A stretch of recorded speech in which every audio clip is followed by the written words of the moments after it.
You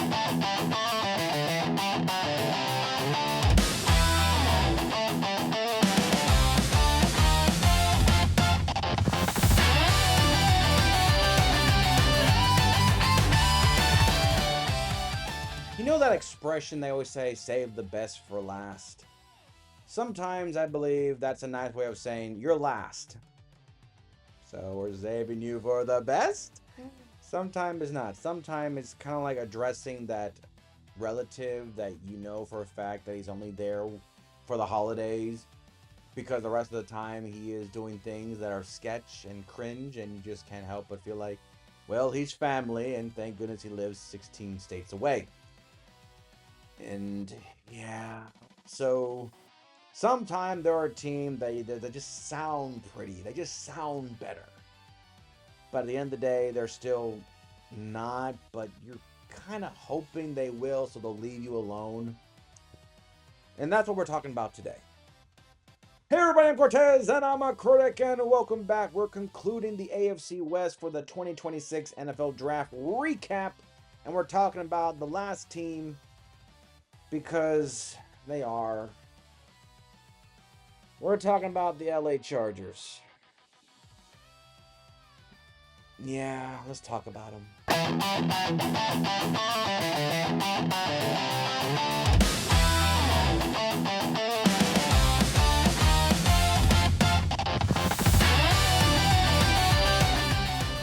Sometimes you can't help but wonder, what if they didn't draft Justin Herbert?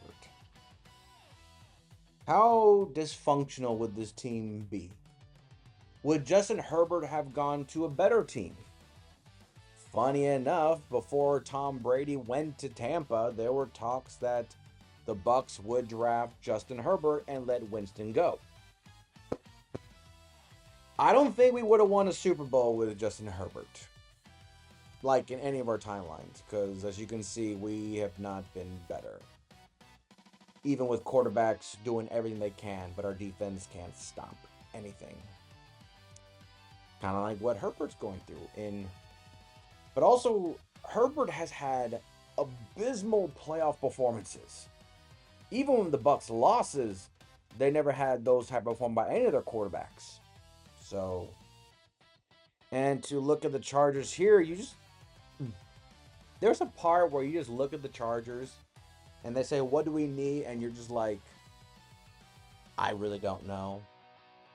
I really don't know. Because it just feels like they get players, it still doesn't work. They get free agency acquisition, it doesn't work. They bring back veterans for a big contract to stay longer, it doesn't work. They get the best coaches around, it still doesn't work. They get the best location, it still doesn't work. It just feels like, I don't know what to say about the Chargers, what they need, when you're like, they should be better already than what they are. They got a lot. We have seen teams win championships, win games with less. And one of the biggest crown achievement for most franchises, you draft a quarterback and it worked. You're guaranteed for at least 10 to 12 years of, we're good with quarterback. Can we do something with it? So, you guys got 8 picks. And we can safely say that some of the picks fluctuated because of certain teams picking up certain players, and it kind of fluctuate. Everyone's kind of like when a top 12 team wins in the first round of March Madness, and you're like, well, then my whole bracket's ruined. It kind of happened. As a Buccaneer fan, we're very thankful because with a 22nd overall pick in the 2026 NFL Draft, the Los Angeles Chargers select Akeem Mesidor, defensive end edge, Miami Hurricanes. We in Tampa thought he was coming to us because we thought that Ruben Bain will not go past top 10. And we also thought that the Ravens would get him. And we also thought maybe the Rams would not be thinking far into the future with their pick. And then he fell in our laps. And even when I was watching, I was like, dude, Ruben Bain's right there, just take him. But then we all know that Akeem Mesidor would not be in the top 15. But I really didn't care after that. But then seeing the Chargers pick him up, I'm like, And this is what I first thought of. The Joey Bosa replacement. Not knowing that, they were successful last year with their players, but I give too much credit to Bosa. And of course, Khalil Mack is still back for another year, so I can't help but feel like, yes, Messidor is 25. Let's address the major hurricane level elephant in the room. Messidor is 25, and basically to reach 25 in the NFL, you already can get in your senior citizen gift card. That was another big thing because trust me, that's a lot of Buccaneer fans were wondering: do we want a player out of college already, 4 years into his 20s, because that was that feeling of like he's gonna be 25, and we all know once players reach that 24 to 27, 28 range, you start wondering next contracts. But this guy was probably gonna be 29 before he gets that next contract talk, and I gotta think about he's gonna be 30 soon, and then before you know it, you start giving him applesauce because his arthritis medication is somehow gone on the fritz because he's 29. Seriously, I feel like we treat athletes the same way we treat supermodels. Once they reach past 25, it's like, you're old, babe. Get out. We got your replacement. He could bench press an elephant. But the Chargers need to address the absence of, or the departure of their players, but also I always feel like, did Joey worked Charger fans? Did Joey Bosa worked for you? Because I feel like Nick took all the attention from the Bosa bloodline. But did Joey worked with the Chargers? I mean, stats wise, play out fine, but did you guys feel? It's kind of the same way you feel when you look at players like when the Detroit got Dominican Sue. He was fantastic. Didn't win a thing, but then he went to several other teams and had more success elsewhere. It just feels like, is Joey Bosa that guy, or is like he really didn't do much? He really didn't help us, but also, what could he do better? That's how I view the Chargers.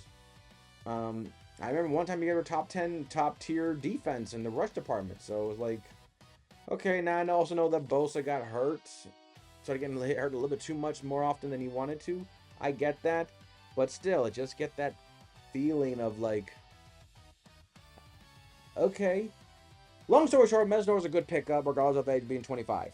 Seriously, if the next 4 years, during his rookie contract, he plays well and then he gets 30 and he gets 50-year option, fine, deal with that one, deal with it now. But right now, for Justin Herbert's sake, he will take any player that can help out the team regardless of age. Then we go to the second round. With the 63rd pick in the 2026 NFL Draft, the Los Angeles Chargers selected Jake Slaughter, center, Florida. And they moved him to guard. That's what I was wondering. Yeah, they moved him to guard. Sometimes interior offensive linemen are not really picked. Sometimes tackle moves to guard. Sometimes guard move to center. Very rarely do I see guard move outside. I feel like it's big, shorter, downward, and it goes to like a kind of like a downward pyramid. So, yeah, I feels like they're not gonna keep him at center, especially not gonna. No disrespect, a center's like the quarterback. There's only one position for it, so more than likely, you're probably going to move the gentleman somewhere else. And lo and behold, they have him projected on the ESPN.com Chargers depth chart projection as left guard. So there you go. We all know that Harbaugh loves running the ball. He loves it. He loves his big offensive linemen, more so to open the running back lanes as much as to protect the quarterback. But I feel like he wants to run the ball, even though he have one of the more accurate quarterbacks passing the ball. Just don't put that stat when it comes to playoff time. But to me, this is a Harbaugh pick, especially for this one, because they want to run the ball. Then we go to the fourth round. They took some time off to relax, pick out their choices.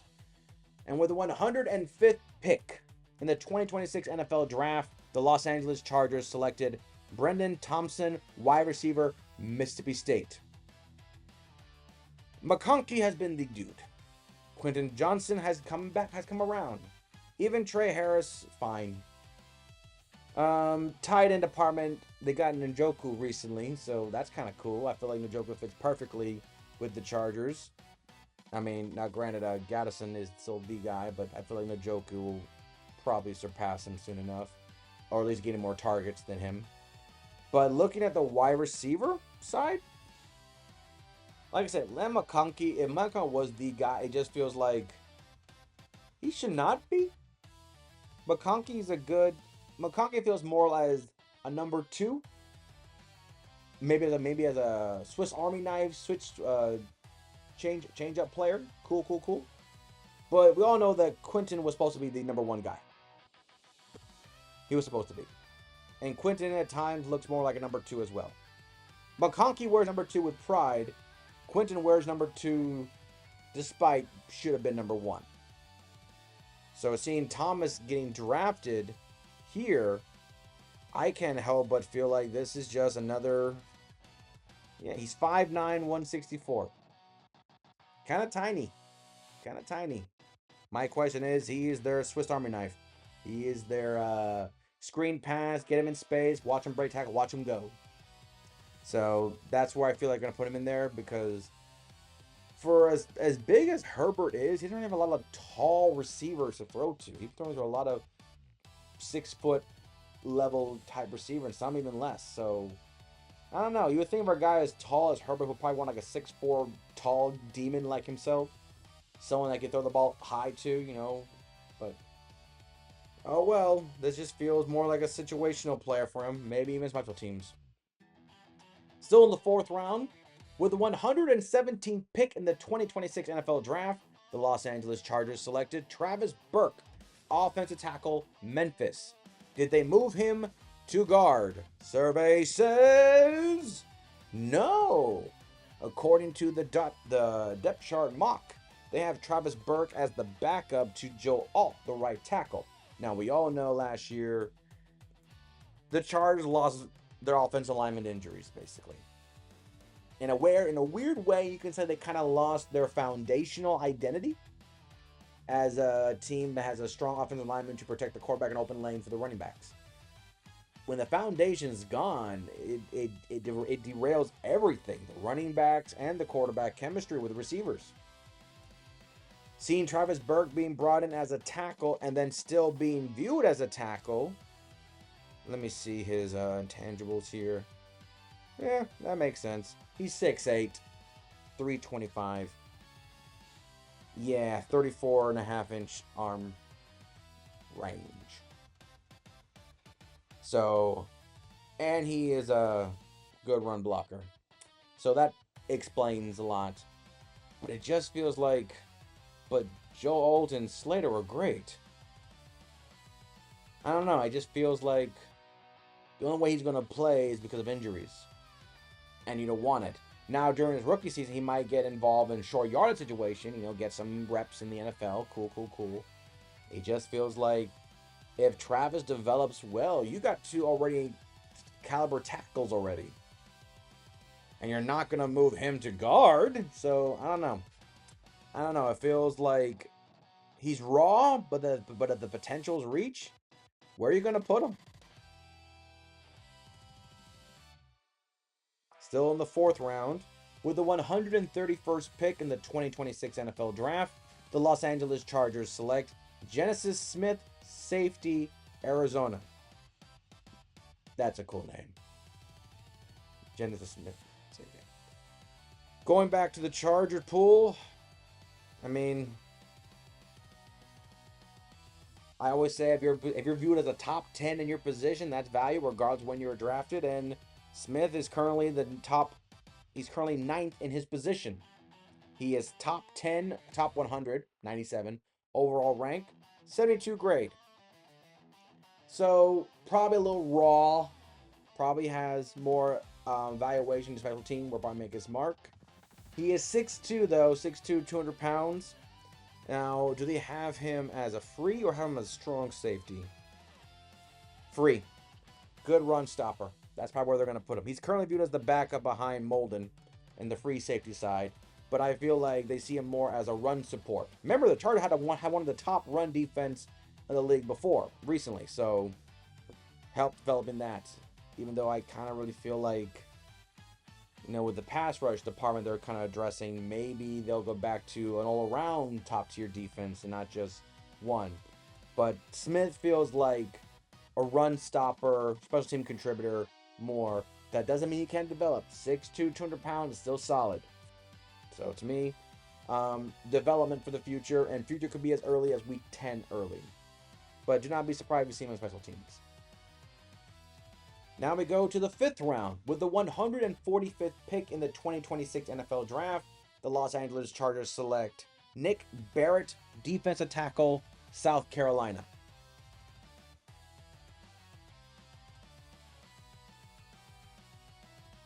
Sorry, I had a brain malfunction there for a brief second. Pardon me on that.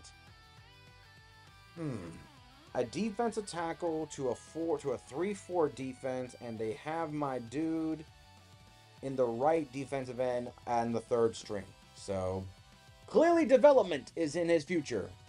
Clearly for rotation potentially in the later part, but probably for development. This guy will probably see time on special teams as the field goal block team. Maybe punt, but probably his future is going to be clearly in the development stage. He is viewed as a defensive end, and like I said, 3-4 defense. He's a glorified defensive tackle that just happens to be defensive end. More I can say about Nick is probably development. It's probably where you'll see him be. But getting a defensive tackle feels a little bit... I don't know. I thought they were kind of full on the defensive line department. I thought maybe they'll probably address others.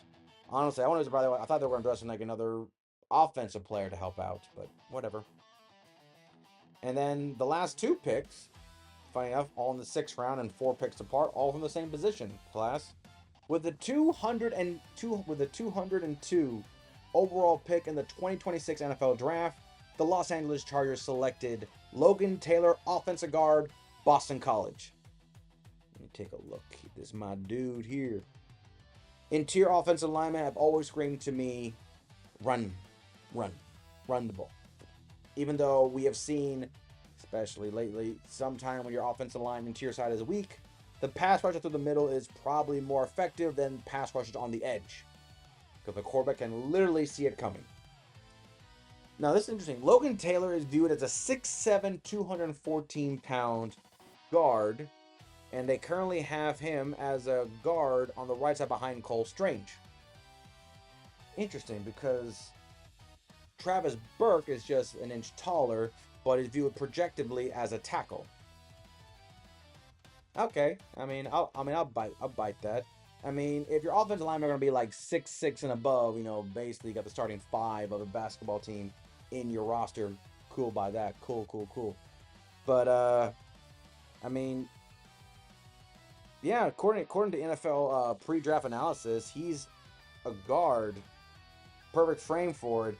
But I don't know. This is about where the NFL gets me weird. It's like, okay, so it's not about the intangibles, because I see guys that are 6'5" playing tackle, and then I see guards that should be tackles are playing guard, and I see guards.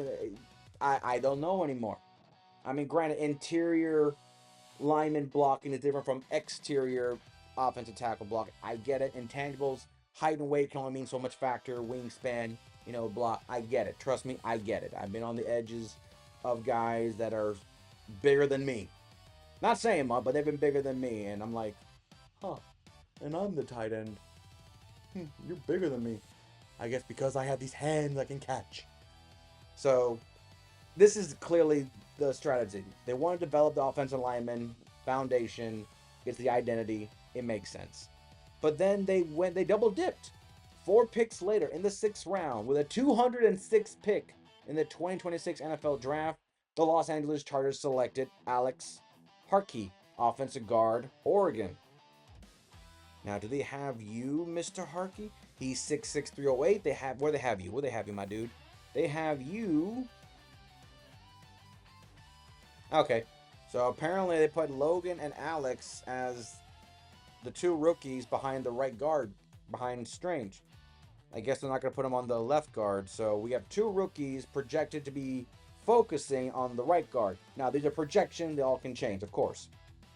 But it just feels, I mean, you got Taylor, Harkey, Burke. You got 3 offensive linemen already implemented, and you got 2 of the better guard, and Slater and Alt already established. Just feels that... What are you doing, Harbaugh? What are you doing, my dude? What are you doing? Is this for this season? This is for the next 5 seasons. What are we doing? Because, let's be real. I don't think you guys are having trouble getting to the playoffs. I don't think you're having that type of trouble. But you're spending a lot on the offensive lineman. It's like spending a lot on insurance for protection. And I just can't help but feel like you want to address somewhere else? I mean, you sure? Alright, fine. I mean, I get that's his thing, offensive lineman, but you would think he'll probably go somewhere else. And that's the Chargers picks. Player I'm most excited about? Mesidor. Not because he's 25, not because, he's from Miami, because, well, the Bucks were thinking about getting him, and I was expecting to get him. And now he's not. So in a weird way, I'm not trying to compare him to Ruben, but if he does well, I'll be like, cool. We won't be. Now, if Ruben sucks, then of course we have questions, but that's for the future. But I want to see this young man come in. He's going to a 3-4 defense, so I always thought that Mesnor probably plays better at a 4-3. But we'll see what he can do. And funny enough, I'm looking at his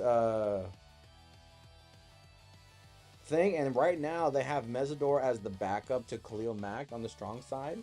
So they don't even have Mesnor projected to be on the opposite side, which I'm sure that could probably change as the season goes on. I mean, I'm not saying Mesnor is going to be a day 1 starter, but I'd be like, but he's probably going to start a lot this season. I mean, you kind of need him. Plus, he's 25, so if you want to play the age game, he doesn't have much time left. Before he knows it, he'll be crippled and broken. Come on.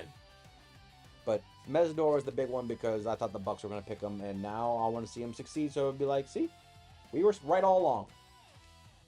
Grade for the Chargers based on the draft.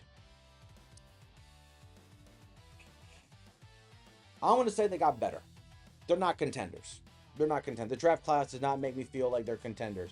Even if they were considered contenders before these players got in, these players make me feel like this team is better. They are better equipped. They are better prepared. They are better for the future. They are just better. Could they be contenders? Sure. I might change the label when it comes to the end of the preseason. I see what I see. Probably not, because Chargers don't play preseason.